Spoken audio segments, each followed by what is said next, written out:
Hello दोस्तों, तो स्वागत है आप सभी का इस वीडियो में। आज हम इस वीडियो में बात करेंगे 17 जून की बन रहे सभी महत्वपूर्ण करंट क्वेश्चंस के बारे में।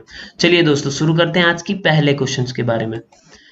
आत्मकथा बिलीव किसके द्वारा लिखी गई है दोस्तों? तो इसका सही उत्तर है सुरेश रैना। सुरेश रैना द्वारा उनकी आत्मकथा बिलीव लिखी गई है। ठीक है, क्या क्या इसमें लिखा गया है ये भी जान लेते हैं। सुरेश रैना ने अपनी आत्मकथा बिलीव व्हाट लाइफ टार्ट मी के लेखक बनकर अज्ञात क्षेत्र में कदम रखा है। ठीक है, क्रिकेटर ने अपने क्रिकेटर करियर उन्होंने अपने करियर के जो भी अ, सफलता हो, असफलता हो या चोट झटके या वह अभी यहाँ तक कैसे पहुंचे, ये सब इस बुक में इस अपनी आत्मकथा में उन्होंने लिखा है। ठीक है दोस्तों, चलिए अगले क्वेश्चन की बात करते हैं।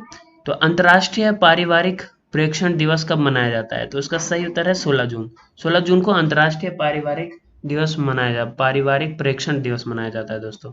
ठीक है, इसके बारे में अतिरिक्त जानकारी जान लेते हैं। 16 जून को पारिवारिक प्रेक्षण के आधिकारिक अंतर्राष्ट्रीय दिवस के रूप में मनाया जाता है। ठीक है, पारिवारिक प्रेक्षण का अंतर्राष्ट्रीय दिवस उन महत्वपूर्ण योगदानों के बारे में वैश्विक जागरूकता को पहचानता है जो दुनिया भर के प्रवासी अपने परिवारों की भलाई के लिए करते हैं। ठीक है, दिवस के पीछे एक प्रमुख प्रेक्षण संयुक्त राष्ट्र के सतत विकास लक्ष्य की उपलब्धता को सहायता और प्रोत्साहन करना है, जिसका उद्देश्य प्रवासी प्रेक्षण की लागत को 3% से कम करता है और 5% से अधिक लागत वाले प्रेक्षण गतियों को समाप्त करता है दोस्तों। ठीक है, जानते हैं अगले क्वेश्चन के बारे में। किस राज्य सरकार ने वर्ष 2021-22 में राज्य भर के सभी सरकारी निजी सहायता प्राप्त और गैर सहायता प्राप्त डिग्री कॉलेजों में अंग्रेजी माध्यम को अनिवार्य बनाने का निर्णय लिया? दोस्तों इसका सही उत्तर है आंध्र प्रदेश। आंध्र प्रदेश ने यह निर्णय लिया। आंध्र प्रदेश सरकार ने राज्य सरकार की विज्ञप्ति के अनुसार शैक्षणिक वर्ष 2021-22 से राज्य भर के सभी सरकारी निजी सहायता प्राप्त और गैर सहायता प्राप्त डिग्री कॉलेजों में अंग्रेजी माध्यम को अनिवार्य करने का निर्णय लिया है। ठीक है, बयान में कहा गया है कि आंध्र प्रदेश का उच्च शिक्षा विभाग दृढ़ता से महसूस करता है कि स्नातक स्तर पर अंग्रेजी माध्यम की शिक्षा शुरू करने से स्नातकों के करियर की संभावनाएं बढ़ेंगी। दोस्तों इनका सरकार का ये एक अंग्रेजी अनिवार्य करने के पीछे ये कारण है। ठीक है दोस्तों, चलिए अगले क्वेश्चन की बात करते हैं। तो प्रोजेक्ट 02 फॉर इंडिया लॉन्च किया गया, यह किससे संबंधित है? ठीक है, इसका सही उत्तर है दोस्तों तीसरा।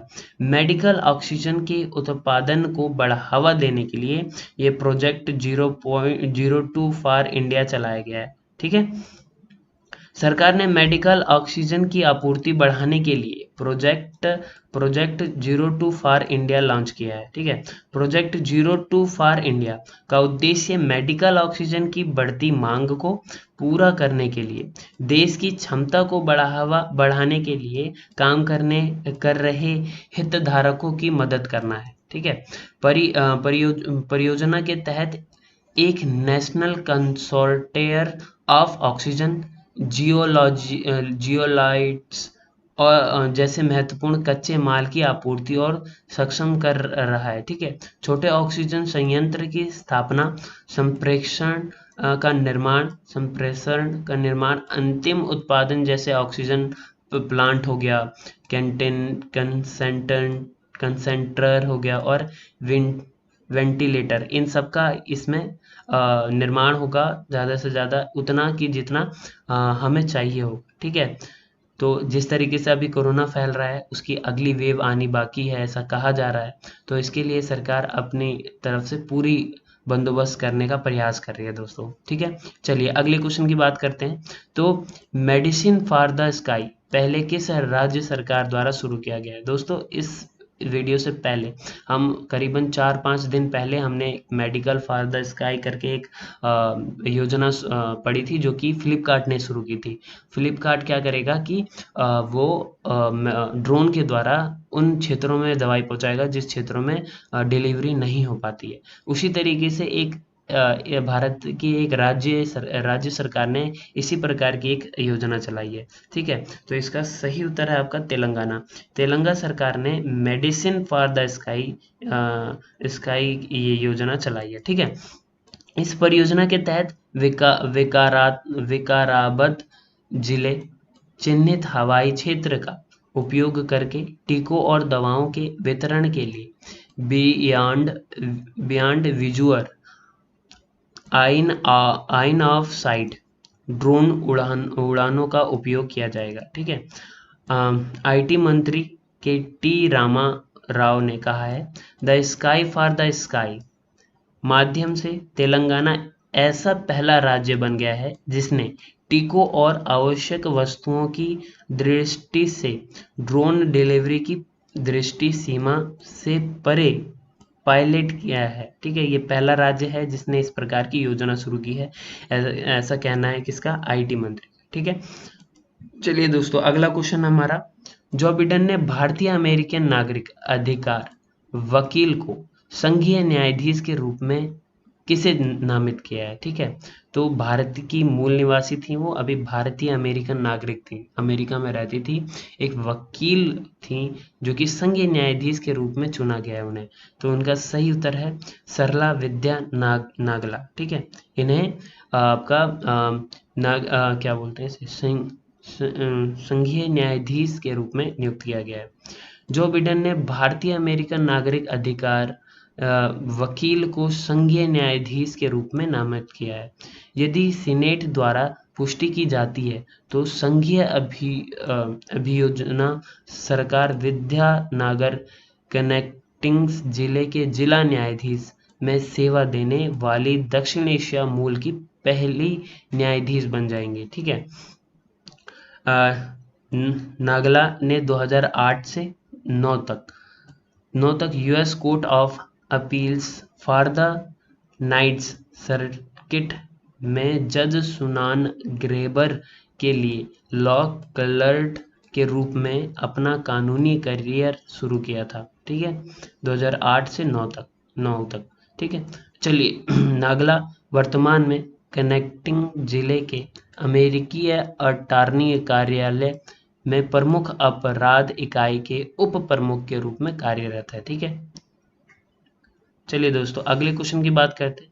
तो कैबिनेट की मंजूरी के तहत कितने महीने बाद केंद्र ने ट्रस्टेड टेलीकॉम पोर्टल लॉन्च किया है। तो इसका सही उत्तर है दोस्तों 6 महीने। 6 महीने बाद सरकार ने केंद्र ने ट्रस्टेड टेलीकॉम पोर्टल लॉन्च किया है। कैबिनेट की मंजूरी में 6 महीने बाद केंद्र ने ट्रस्टेड टेलीकॉम पोर्टल लॉन्च किया है। दूरसंचार विभाग को नेटवर्क उल्लंघनों की जांच के लिए सरकार द्वारा नए प्रस्तावित निर्णयों का पालन करना आवश्यक है।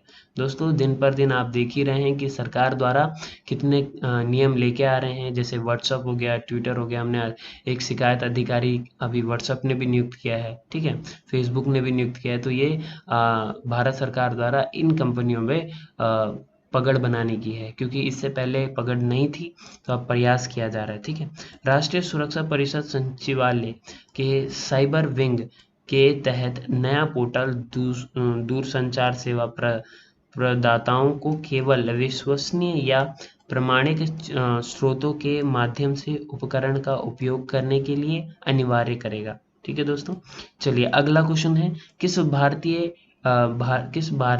डेल्फिक परिषद के संस्थापक अध्यक्ष के रूप में नामांकित किया गया। किस भारतीय को आपका डेल्फिक परिषद के संस्थापक अध्यक्ष के रूप में नामांकित किया गया। तो इसका सही उत्तर है आपका विजेंद्र गोयल।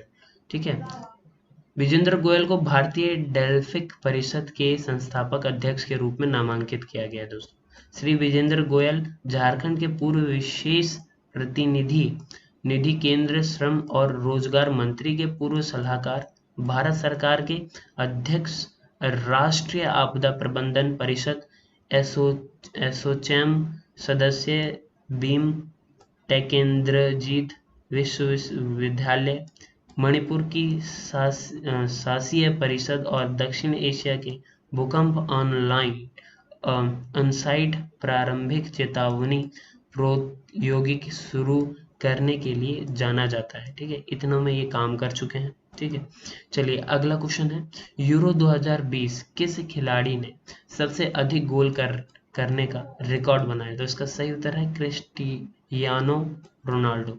ठीक है, इन्होंने सबसे अधिक गोल बनाने का रिकॉर्ड 2020 में प्राप्त कर लिया है। यूरो 2020 क्रिस्टियानो रोनाल्डो ने गोल करने का रिकॉर्ड तोड़ा। पुर्तगाल, ये पुर्तगाल से खेलते हैं। ठीक है, पुर्तगाल ने हंगरी को हराया, हंगरी को हराते दौरान ये रिकॉर्ड बनाया है। पुर्तगाल की ओर से क्रिस्टियानो रोनाल्डो खेलते हैं। क्रिस्टियानो रोनाल्डो ने यूरोपीय चैंपियनशिप के सर्वकालीय अग्रणीय स्कोर बनने के लिए एक डबल नेट किया है, क्योंकि पुर्तगाल ने मंगलवार को पैक्ड पुस्कस एरियान में अपना यूरो 2020 के ओपन में हंगरी को 3-0 से हराकर तीन बार देर से जीत हासिल की है। ठीक है, कितने से हरा है? 3-0 से हरा है। ठीक है दोस्तों, ये था आज की क्वेश्चन। उम्मीद करते हैं आपको ये वीडियो पसंद आएगी। यदि ये वीडियो पसंद आती है तो इसे लाइक करना, शेयर करना एंड सब्सक्राइब करना ना भूलें। धन्यवाद दोस्तों।